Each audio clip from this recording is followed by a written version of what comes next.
Thanks so much, Dan. And I too would like to acknowledge the traditional owners of the land. I do all my reading on the Gadigal land of the Eora Nation. And I know that you were all checked that your phones are on silent. Just double check. Really, it would be a little bit embarrassing if it went off. And when it comes to the photos, only flattering photos. Really. So it means anybody in the front just don't. Really? Yeah. And as Dan said, I do present the weekly bookshelf program on RN, and I also regularly host events at writers' festivals around the country, which during COVID meant having all sorts of remote and virtual conversations with authors. And so, Pip, we spoke together about your book about living and working in Italy, and of course about the Dictionary of Lost Words for the Brisbane Writers' Festival a few years ago. So how nice to speak to you in person. It's really lovely to see you in person. I'm getting to meet all sorts of people that I've got to know over the screen, and it's just a really lovely, lovely thing. Thank you. And what I'd really like to do, though, is check, before we talk about the Bookbinder of Jericho, how many people in the room have already read the Dictionary of Lost Words? Yeah, just about everybody. But if you haven't... Thank you. I think it doesn't matter actually what order you read these two books in. And this new novel, The Bookbinder of Jericho, is a companion piece to it. It works entirely as a standalone, but it sits alongside the dictionary during the years of the First World War.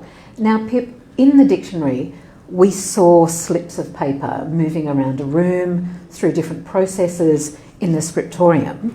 But in this book, we're even closer to the physical processes of making a book. We're in the bindery, so why? What interested you about that process? Again, I was really interested in a woman's world and a woman's occupation, and I was interested in how books are made, because I think all of us, when we hold a book in our hand, it's a really precious thing, but we rarely think about all of the hands that it's been through to get to us. And it's a really interesting process. And when I was writing the dictionary, I had reason to look in the archives and try to find out a little bit more about the women who worked in the bindery, because there's a scene in the Dictionary of Lost Words where a book is bound, and I wanted to know how that happened. The archives are amazing, and they had so much information about so many parts of Oxford University Press, particularly all of the jobs that the men did, but very, very little about the women in the bindery.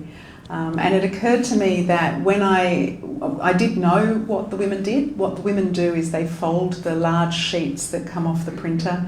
They fold it 2, 3, 4 times, depending on the size of a book, into a section. Then they gather those sections together into a text block. Then they sew those sections together, which binds the book, it binds the story. And then they pass it on to the men's side. And the men are the ones who will put the casing around the book. They'll cover it in leather. They'll gild it and put the title and the author on. So the men do everything that's visible, and the women do everything that's invisible. The women's work gets completely hidden by the work of the men. And I was really interested in that as a process, but also, I suppose, metaphorically. And what I love about the way that you take us into these places is the way that we get the specific words, the words of the craft, the particular names for the folds and the glue and the passing, that dance that we see again and again of the cutting and the moving. But as always, what you do is you animate that process through characters. So why don't we head into that folding room to meet Peggy and her sister? But start with Peggy. Who is she? Peggy is about 21 years old when we meet her, and she is a young woman who works at Oxford University Press on the girls' side of the bindery, and that's how it was actually described. There was the girls' side and the men's side, despite all the girls mostly being women. And she works there with her sister Maud, and they're identical twins. 3 years earlier, their mother has died, but they're old enough to continue living on the Narrowboat on the Oxford Canal, where they've always lived with their mother. But Peggy feels a sense of responsibility to her sister, who's a little different, but at the same time she has ambitions to learn. So she's highly intelligent, curious. she's always read, and we might talk a bit later, but the narrowboat that they live on is full of books, and not just books that are bound, but books that are unbound, books that were errors at the press have been brought home and are stored on the narrowboat. So it's almost like a floating library. So she's had access to books through her mother's work, through her own work, and essentially it's increased her appetite for learning and knowledge. But she's a working class woman at the beginning of the 20th century, and learning is not something that she has access to, but it's something she longs for. And before we get to that boat and that life that is insulated by those scraps and leftover pieces of books, if we just stay in the bindery for a moment, Peggy is often seen holding a bone object. What is it? So a bone folder, is there anybody here that actually does any bookbinding? Sometimes people do it as a craft these days. A bone folder is literally made from cow bone. The best way to describe it is as a tongue depressor. So it's about the same size as a medical tongue depressor, but it has a rounded end and a pointy end, and it's used for almost everything they do in a bookbindery. It's used to help make a fold in the paper, to crease it nice and sharp. It's used it's used in the sewing process to find the centre of the section, because you sew through the centre of a section. It's used in the casing in of a book, and it's used in the leather work. So a bone folder, it's the simplest thing, but it's used in almost every part of the process. And like an axe or a wooden spoon that your mum might cook with, it starts to develop a personality of its own, depending on the person who uses it. And because they use it for everything, they're always holding on to this object. So it's a really important part of the bookbinding process. And if people have never actually seen how a book is made, I mean, when I was a junior editor, which 30 years ago or something, briefly, I remember somebody who was teaching me, and it was teaching me how 4x1 colour printing works. And so she took a piece of paper and sort of coloured in one side and then folded it over, stapled it, and then cut it open to explain what a book section was. And when you do that, you can see that the different sides, so there's something very conceptual. Yes, and actually, about so how I books are made. and I did a lot of folding so that I could understand the process. So I had the enormous good fortune of meeting a man called Peter Zajac at the State Library of South Australia. He's the last bookbinder in that place. He's in his 60s now, but he started as an apprentice when he was 16. And there were more than 50 people working in the bindery then, and now he's the only one. And he was helpful in so many ways. He helped me access information about bookbinding, gave me books about bookbinding, but he also showed me how to bind a book, and he showed me how to fold the pages. And so I managed to get hold of a whole lot of unfolded printed sheets from a local printer, and they're a complete confusion. So all the pages are, I mean, it's a mess. And you have to fold it in a very specific way for the pages to all then line up in order. And it was important that I do that so that I could then describe it properly in the novel. And so that's the very precise folding, the folding that is needed to make the book. But what does the act of folding paper mean to Peggy's sister Maud? So Maud, back then, was described as simple, but she wasn't. There's nothing simple about Maud. In fact, she's very complex, but the way we might think of simple, she wasn't unintelligent. But she was different, and folding was something that she loved more than anything. So not only did she fold for her job in the bindery, but they would bring home scraps from the bindery, pages that were waste, and they had a pile of these pages on their galley table, and Maud would fold them into shapes, into butterflies, into flowers, into boxes. So she essentially was doing origami, and that's what she did most of the time to keep her mind occupied. It was almost like a sort of self-soothing Yes. or obsessive That's right. kind of thing. That's right. She also folds and plays with language, doesn't she? So how does she speak and use words? So today we might describe Maud as being on the autism spectrum and having echolalia. So echolalia is a way of speaking where the speaker, and it's most common in children, where they repeat or echo the words and phrases around them. And there's very little research on it actually, but what we do know about echolalia is it can be used in two ways. It can be simply an echo and have no meaning, but actually what they're finding now is that children who use echolalia as speech, often there is meaning behind it, and it just requires the people who are listening to have a better understanding of the code that they're using. So a really simple example might be a child might say, if their name might be Pip, a child might say, "Does Pip want a bath?" when I want a bath, because that's what they've heard, and they've associated that phrase with bath time. So they don't put language together word by word the way a neurotypical brain might. They put phrases together. They associate phrases with meaning, and so it just takes a good listener to understand what they mean. There's so many things about doubling and twinning and reflection and, you know, which pages in whose lives are sitting opposite each other that I'm really intrigued by. But some of that pertains to the plot, and I want you to discover that as readers. I don't want this conversation to give away the pleasure of what you're going to discover.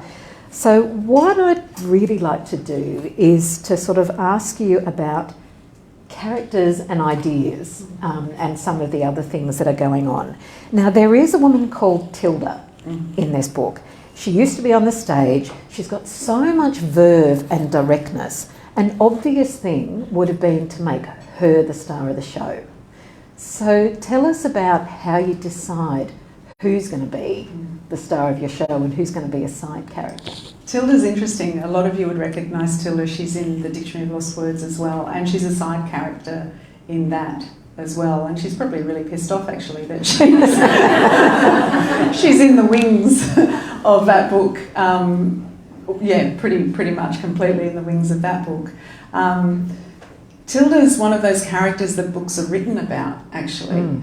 She's a suffragette, she is theatrical, she has opinions, she's interesting. She has sex. She has sex, I know, and she's fascinating. But she is the kind of woman who has stories written about her all the time. And I really deliberately didn't want to write a story about someone who always has stories written about them. I was really interested in writing about women who are not the centre of a story usually. They are usually the side character because of the nature, their personalities or the nature of what they do. And so that was the case with Dictionary, and in this book, because I started thinking about this book before I'd even finished Dictionary, I had planted some aspects of this new book in Dictionary. And so Tilda has essentially a relationship with Peggy and Maud, which is based on a relationship that she had with their mother. So she's the same age as their mother would be. And in this book, she sort of acts a little bit like a surrogate aunt, I suppose. She's really important in the lives of the twins.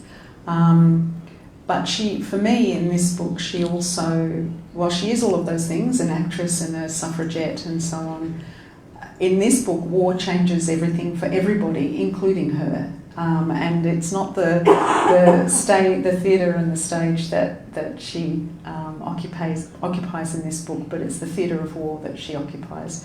And she is essentially, in this book, the letter writer. So in the previous book, the letter writer was Edith Thompson. In this book, it's Tilda. And in both cases, as far as the book is concerned, because it's in first person, there's things that my character can't know about and so I can't write about it from her point of view. But I did want my character to interact with the war, even though she wasn't obviously in France or Europe. I wanted the book to interact with the war, and Tilda is the person that brings the war to the page, literally by writing about it, because she becomes a VAD, and that's not really a spoiler of any kind. It happens quite early in the book. And I wanted to explore what war does to communities and how it shakes things up and what transpires for different types of people. And I think we'll keep returning to the war, but just on that question of the characters who books are written about and who aren't, there's a character called Gwen who is very much the type of woman who many books have been written about. Yeah. But for Peggy, she sees this young woman, Gwen, as the sort of woman for whom doors have been held open. And so how does Peggy see a young woman like this? So Peggy meets Gwen because, again, the war has brought people together. And in fact, there's an interesting, part of the book is separated into sections based on real books that were being bound at the time. And one of the things that was being bound at the time were the Oxford pamphlets. And in one of those, these were essentially essays about the war and aspects of the war. And in one of those, written by Gilbert Murray, he says something like, we don't hate each other as much as we thought we did. And he's talking about the upper and lower classes. And that's essentially how he phrases it. We don't hate each other the way we thought we did, which I found absolutely fascinating. And essentially what he's talking about is this war has sort of shown everybody that they're on the same side. And he's highlighting the class divide in England at that time. And Peggy and Gwen are, I suppose, symbolic of that. They're symbolic of the two types, the class divide, because Gwen comes from landed gentry, essentially, and she's a student at Somerville College at Oxford, whereas Peggy is absolutely working class. And never would they have met if not for the war. But they both volunteer in the hospital and they become friends. They become friends, but the edge of resentment and sometimes even anger from Peggy is something I have to confess I really enjoyed, because it gave us a focus for the politics of it, and even for looking at something like the suffragette struggle in a different way. So what did you want to show by, adding the politics of suffrage into this novel, but particularly through these two different young women's perspective on it? Well, I wanted to personify it because, in fact, the suffrage movement, like so many other movements, isn't seamless. It's not a single movement. There are factions within the movement. There are, and at that time, different parts of the suffrage movement wanted different things. So the suffragettes, in fact, Emmeline Pankhurst, was very willing to give up the rights of working class women in order for middle and upper class women to get the vote, whereas other suffrage groups were not. They were really fighting for all women to get the vote, and also they were fighting for sort of social equality in other ways. They were fighting for education, they were fighting for public health and hygiene measures. They wanted to improve the lives of people. So there were a lot of different things going on at that time. Peggy and Gwen do represent two very different experiences of being a woman at that time, but also two very different experiences and perspectives on the women's movement. And I loved bringing them together. I actually adore Gwen. I adore her in that frustrated way that you adore someone who is completely unembarrassed about her privilege, and she wears it proudly, and of course this causes certain friction, but she's also quite instrumental too in changes that might happen in Peggy's life, and in a probably a very frustrating way for Peggy knows that. She knows that Gwen can maybe open doors for her as well. Yes, it's a very complicated thing, as many of these relationships are. But you've mentioned Gilbert Murray, a real character. Another person who comes in and out very lightly in this book is Vera Brittain, who would go on to write Testament of Youth, which is, extraordinary piece of writing. And in fact, I was saying beforehand to Dan that reading Testament of Youth next to this would be a pretty great thing to do. But why is it important to you to have real characters in your fictional world? There's a few reasons. I really love to hang my fiction off history, and I want the scaffold of history to be solid. That's important to me. It's not necessary, and it's not important to a lot of other authors of historical fiction, but it is something that was important to me. So wherever I know the history, I haven't changed it. But in terms of having real people, so like you say, Vera Brittain it's almost a cameo, but I have read Testament of Youth twice for this book and the previous book, because Testament of Youth is the most extraordinary memoir about the life of a woman before and through World War One, and it's quite rare to have that testimony. It's rare to find, and this was interesting too, I really sought out the art of women around World War One, because there's so little about the history of women around World War One. And so I thought I might glean something from their art. And when I say art, I mean memoir, novels, visual art, poetry. I was really glad and grateful for Vera Brittain, for Virginia Woolf, for a wonderful collection of poetry of women during World War One that was published in the 90s, and of the artwork of certain artists, including a woman called Izzo Ray, who is an Australian artist.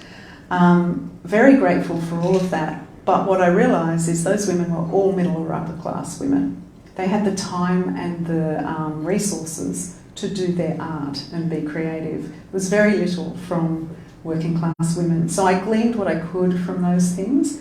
And perhaps, I don't know if you feel the same way, Kate, but perhaps because my background is in research and I'm steeped in this notion of acknowledging my sources to some extent.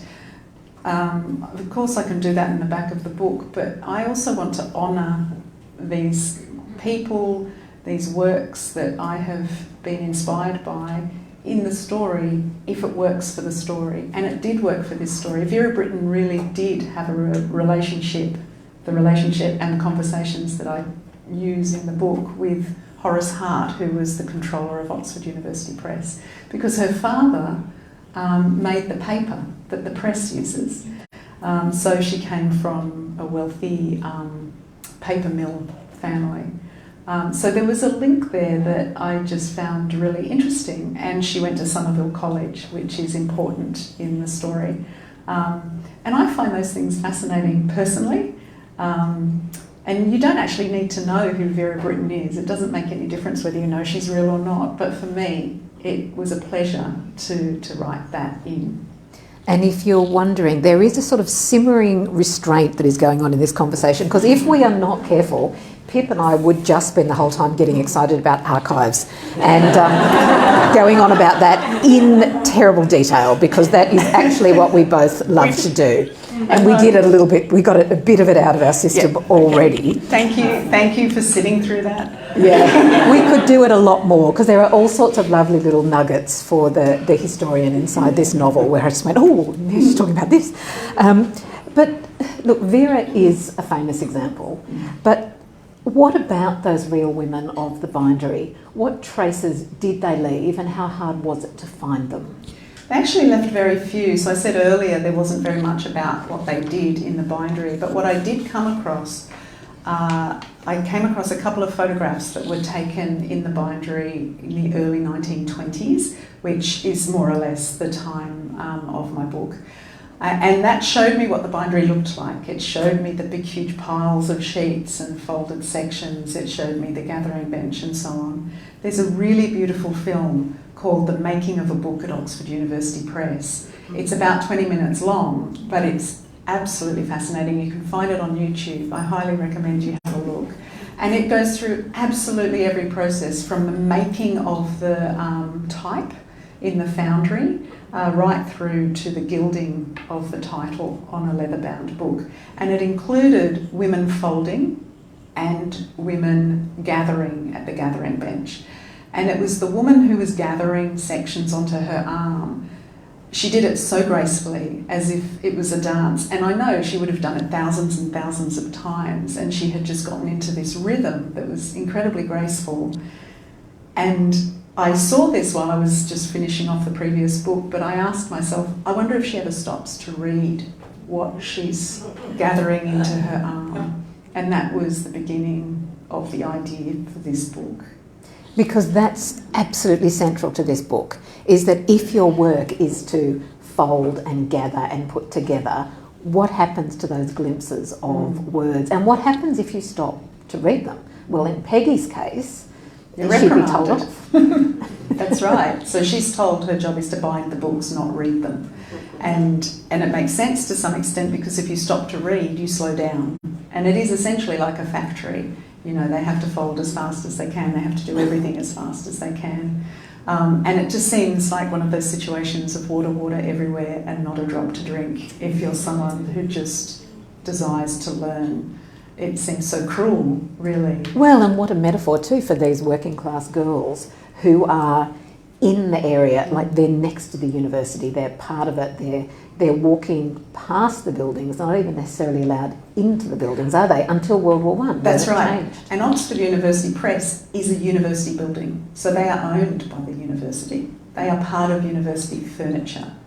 And in the case of Peggy, Oxford University Press is on one side of Walton Street in Jericho, and Somerville College, which is the women's college, is directly opposite on the other side of Walton Street, and that's in Oxford. So Walton Street is the divider between Jericho, this very poor working class area, and Oxford, this prestigious university town. So I didn't have to make up metaphors. They were everywhere. When I go and do my research in Oxford, I'd have to be pretty dense not to sort of see a metaphor just waiting to be written. Yeah. Well, although you did extend it, I guess, by having Peggy and Maud live on a boat, on a canal, which is a space in between. I mean, why? I mean, that's, I guess, one way of thinking about it, but why did you choose to house them on a boat? Because it's actually one of the cheapest ways to have lived back then. And it must have been pretty tough. Very hard. You go to Oxford today and you see narrowboats all over the canals, and it's all lovely. But at that time, it was a very interesting time in the history of the canals as well. So it's another rabbit warren I went down. Because the Industrial Revolution essentially changed canal traffic, because canal boats were working boats. So again, it's a working environment. But the Industrial Revolution changed how the canals were used. Trains started to take over the work of canal boats, and canal boats then had to get faster and faster, so everything changed. But it meant that families live aboard, families who used to work the canal started to stay put because the whole family didn't travel slowly anymore up and down the canals. And Peggy and Maud lived next to friends. There's a little community essentially on the canal, and it essentially was a very cheap way to live. But there's no electricity, there's no toilet, there's no running water. It's probably cold. It would be very cold, although such a small space, so easy to heat, because they have a wood burning kind of stove, which would be going, but tiny as well, and cramped and crowded. And that's where their mother lived, who was a single mum, essentially. And so she was, her backstory would be that she had been shunned by her own family, and so the Narrowboat was really where, she had no other choice but to live on the Narrowboat. And when she dies, the girls stay there because that's where their family, in inverted commas, are now. You know, that's where their community is. And women earned less than men. So, you know, these are two young women living alone, but they didn't earn what the men were earning at the press, and so they had to make do. Pay inequality, I am so shocked. But you mentioned that YouTube video with the women working in the background. How important is visual research for you as a writer? I've come to realise it's really important because it gives me the rhythm of something. So it is the rhythm of that woman gathering sections that set me off, and I write about that. And the visual gives you so much more sometimes than the written word.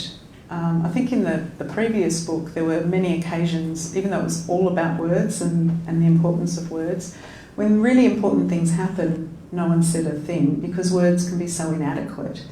And I think the visual that I see in archives can sometimes give me so much more information than the text because it's unadulterated. You know, I can watch a woman sort of gracefully moving up and down a gathering bench, and it tells me something about that woman's expertise. It tells me about how long she's been at the press. It tells me about whether or not her back is breaking or not. And they're the things to pay attention to. Art was really important in this book as well. So I mentioned Iso Ray earlier.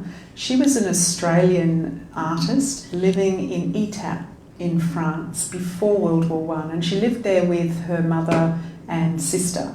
And there was an artists' colony in Etap, which is a beautiful seaside town in the north of France. And I luckily managed to get over there during my research trip in June. And when war broke out, everybody at the colony went back to America, to Australia, to the UK, to wherever they were from. But Iso Ray and her sister and mother stayed because their mother was frail and couldn't be moved. And Etap became the biggest army base that Britain had ever had. And at any one time, there were 100,000 people at Etap Army Base. And this Etap was a village. And so the army base was just outside the village. And that's where Britain set up their base. And the base consisted of nearly 20 hospitals, as well as training grounds. And it had a reputation for awful brutality. And this is a part of this story. This is a place where Tilda ends up as a VAD nurse. And it's also a place where Iso Ray was a VAD nurse. And she walks into the pages of these books, yes. So you will meet her. Yeah, and I won't tell you any more about her actually, because the story is quite interesting. Her story, even though it's incredibly, thin on the ground in the book, but yeah. You said you went on a research trip. How important then, or what does it do to your imagination to walk the streets that you are going to people in your fiction? So, I presume you spent some time in Jericho. So what does that do to your imagination? Oh, I stayed in a workers' cottage in Jericho, just around the corner from the press. It's fantastic because, I can literally walk the streets. I know how long it takes to get from the canal where Peggy's Narrowboat would have been moored. I can time myself, and I know how long it would have taken her to get to work. You have to be very careful about what was there then and what's there now. So there's a bridge there now that wasn't there then, and so I have to be careful, obviously with those sorts of details. But then I get survey maps, so I know what the town looked like at the time. I know what is modern and what was original. The pubs, I also spent a lot of time in the Oxfordshire History Centre, because pubs change names, so it's really important to make sure that I have the right names for different pubs and shops and things like that. But most important, every morning I would walk down to the canal when I was in Jericho, and I'd pay attention to the sounds. I'd watch the canal, so there'd be a boat moored, and then I'd watch another boat come past, and I'd see what would happen to the boat that was moored, so that I understand what Peggy and Maud might be experiencing on their narrowboat when one of the working boats went by. I paid attention to the flora and the fauna. I have to admit, I was only there in summer, so those details I could observe myself, but other details I go onto YouTube and I just look at them. There's plenty of video of people who now live on narrowboats taking video of the canal at different times of the year, and so I just watch those videos to get a seasonal sort of sense. But how interesting. I mean, you're talking about writing a novel as a series of rhythms and dances and movements that are changing the landscape at different points. And the other thing that changes the landscape in this novel is the presence of refugees from Belgium. And it's often a shorthand for the beginning of World War I, what was happening to little Belgium. And that's a really interesting element to add, as well as breaking your heart, which is something you do like to do in your fiction, make us all cry. But make them laugh, make them cry. But why was it important to you to include those characters who come from outside and have a different role to play? Yeah, so I've said this before, but a lot of war literature that I've read is either about men in the trenches, so it's about men's experience of war, or it's about women waiting for a man to come home, or it's about spies and espionage of either gender. Yeah. But what you don't read very much about are the women who just stayed home, who had no skin in the game necessarily because they didn't have a father or a brother or a lover at the front. They just stayed home and continued working and got on with things. And I was interested in that story, and I was also interested in the story of people who flee war. And in this case, the reason Britain went to war was because of Belgium. And very quickly, Belgian refugees were welcomed with open arms to the UK. And the scenes in the book are all scenes that really happened. 200 Belgian refugees arrived at the Oxford train station to be billeted out to Oxford families, and they took jobs in Oxford, including at the press.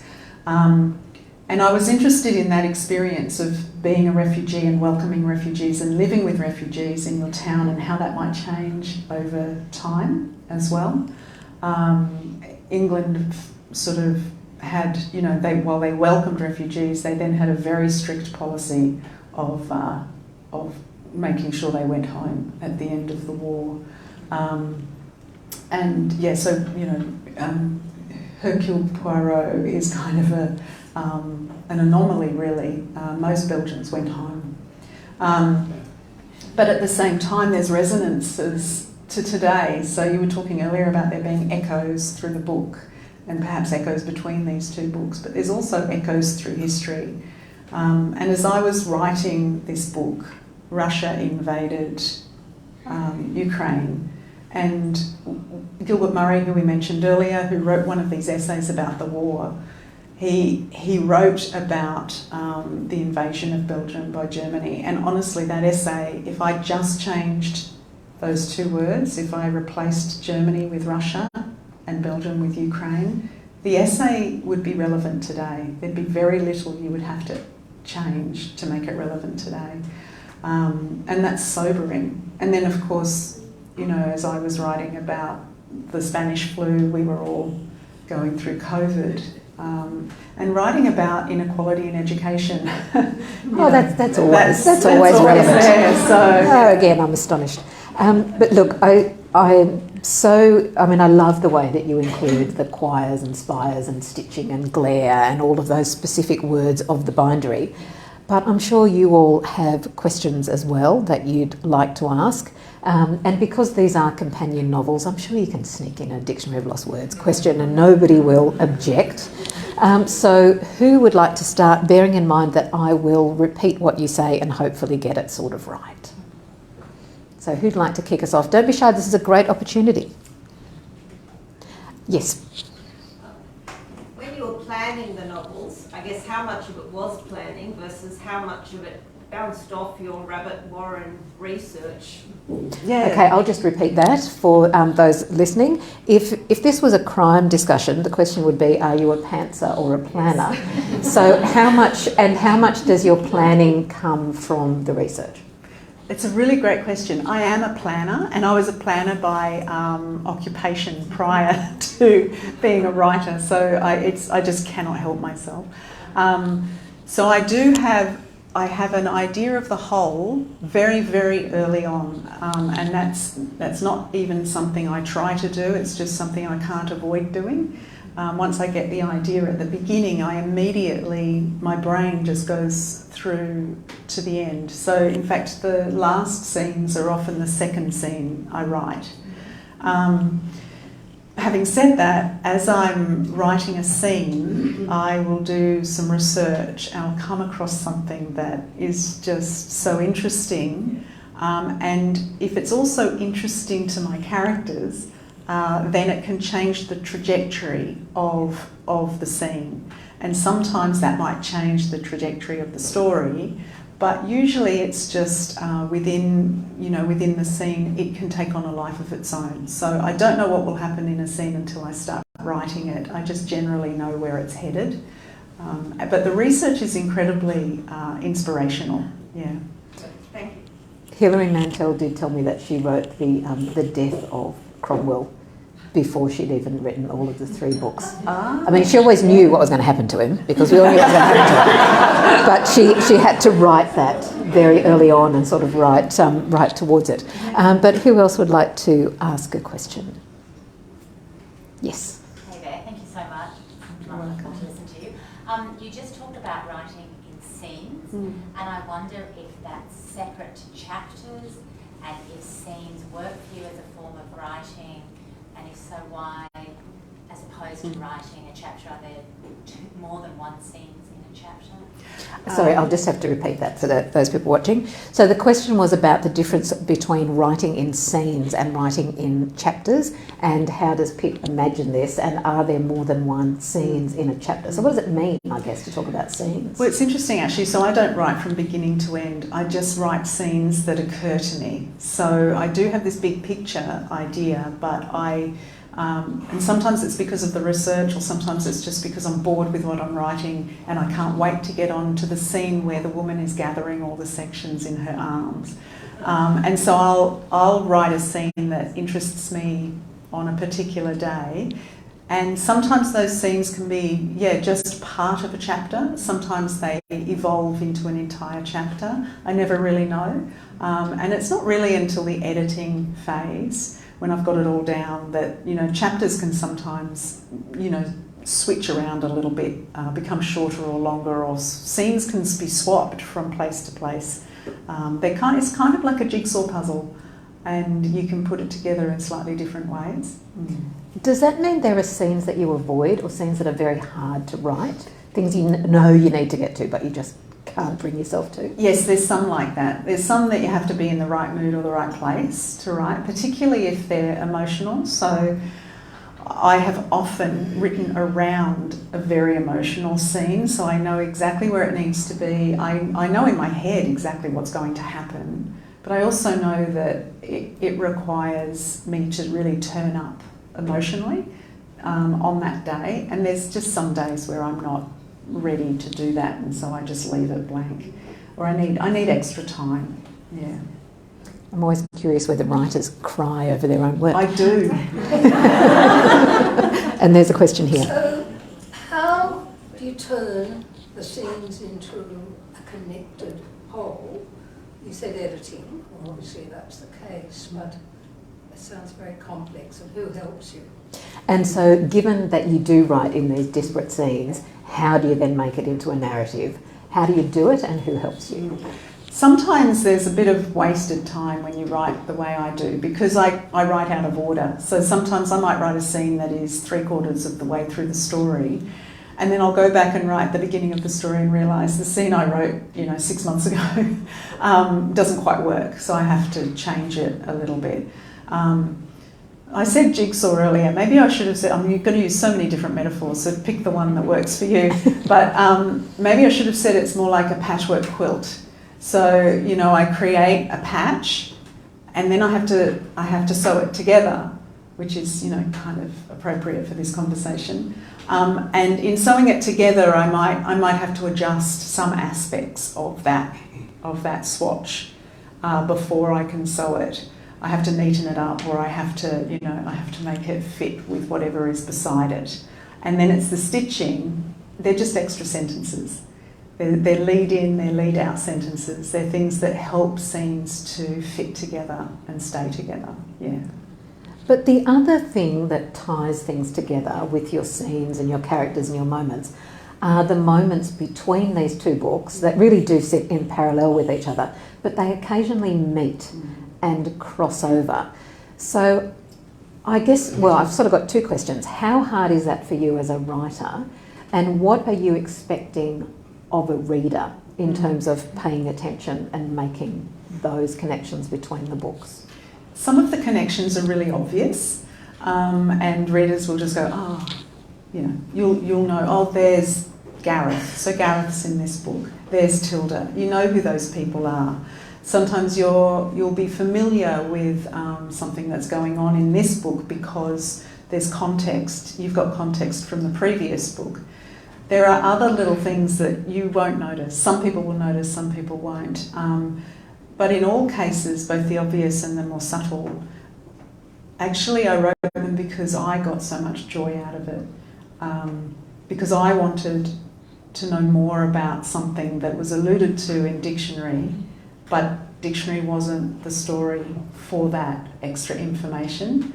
But this book needed it. And I really enjoyed being able to flesh out some things that were in dictionary in this story. I enjoyed the process of it. I enjoyed getting to know some of those characters better and seeing where they went. Yeah. Were there times though when it didn't work, when you're writing something you went, oh bugger, that can't happen because that happened in the other book. I'm going to have to get rid of that or change that or rewrite that. That always happens, and not just between books but history. Oh, history. Honestly. I mean, yeah, this sort of rule I've given myself that I can't change the history. It's a constraint, but almost always there's a way to get around a constraint, and the constraint sometimes just makes you more creative. And if it changes the story, that's fine. The story will just find, it's like a you know, a river or a creek. It will find its way. And that's what happens. How important is your editor in that? I mean, I just read a series of crime novels, and I got to the second last one, and I realised she'd got the name of a character wrong from an earlier one, and it was only because I happened to be reading them at a particular bedside where I was reading things frantically, and I went, oh, hang on, that's not his name, and I went and checked. And I'm not going to be one of those terrible people who writes and gets upset about it, but I did notice. Yeah. I mean, how easy is it to do that? Very easy, because, I mean, some characters already had their names, but you do change the names of some characters, sometimes because you realise you've got 3 people called Mike, or too many people whose names rhyme.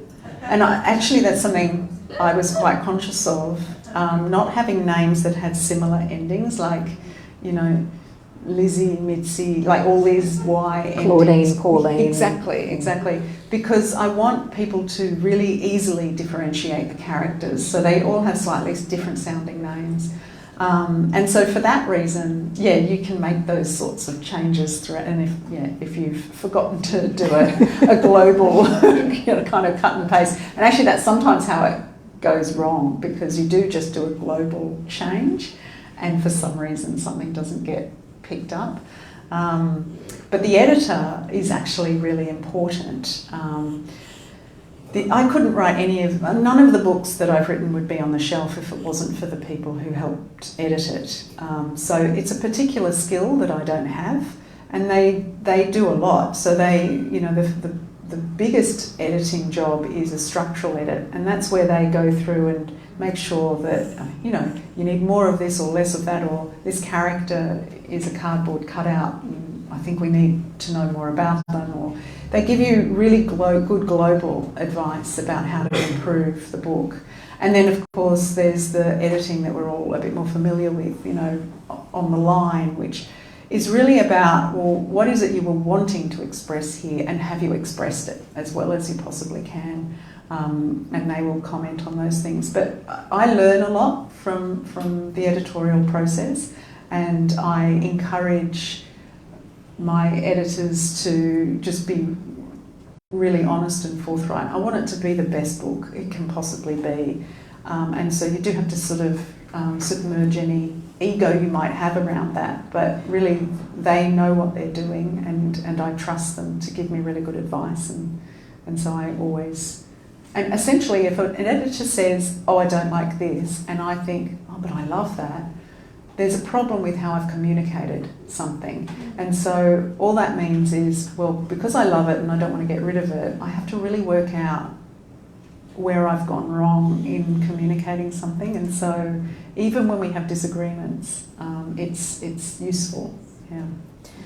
This is such a great opportunity, people, to ask Pip Williams a question, and I reckon we can fit in one more. Oh no, there's two. Oh, now okay, you all put your hands up. Okay, we'll put in two. So this man here, and then the woman up the back. Pip, there seems to have been a bit of a theme of gathering for your writing, which takes me back to one of Kate's favourites, Michael Ondaatje in The Skin of a Lion, which begins with the story being gathered by the young girl.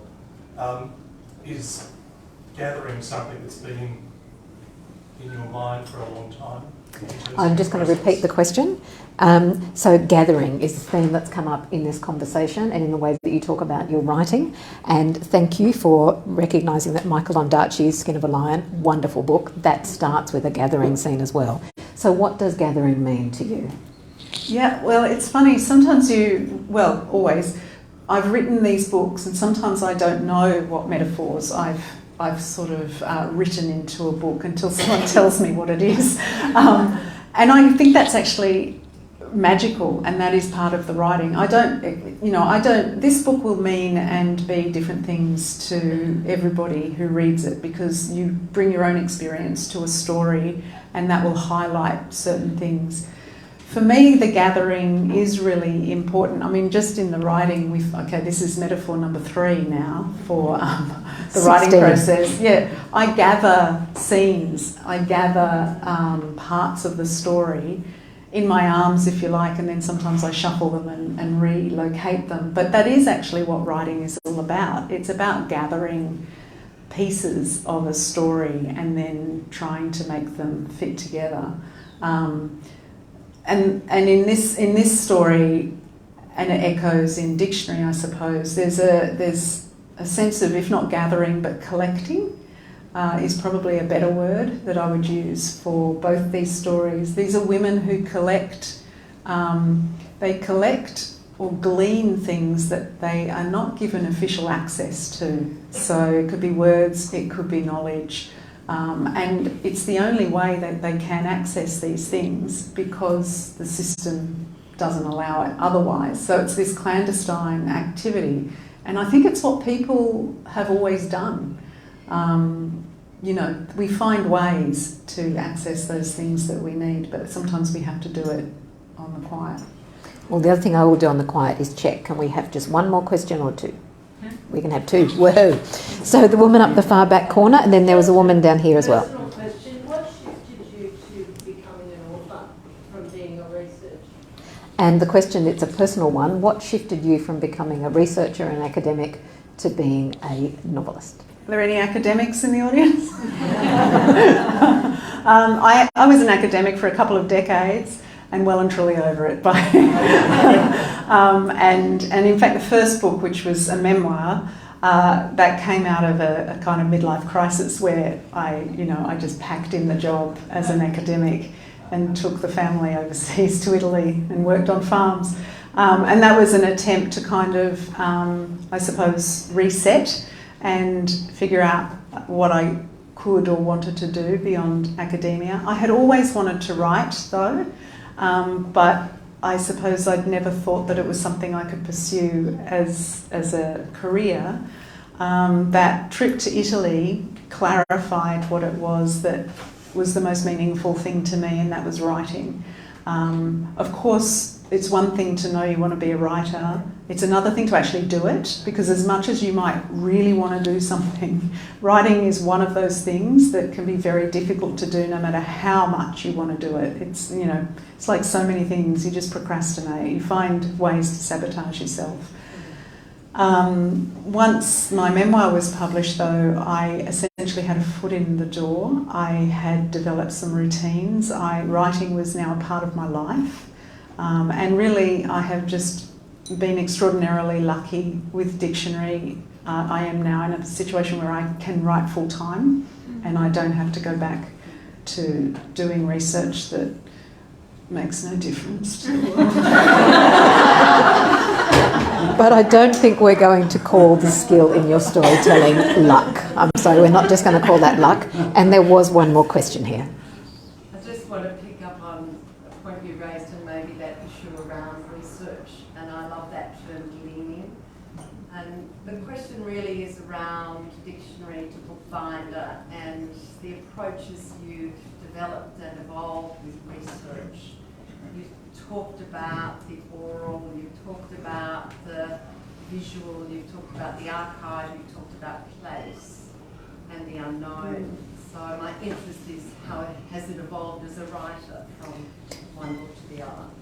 And I'm just going to try to do your question justice. It's a lovely question. So the question is about research and the idea of gleaning.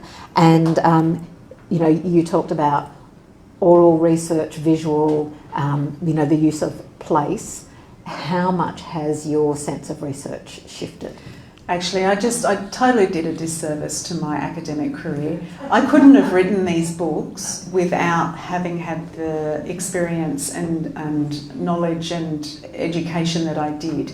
I actually loved being a researcher, a social researcher, and the skills I learned as a researcher, which were both archival, oral, you know, qualitative research, etc., and textual research.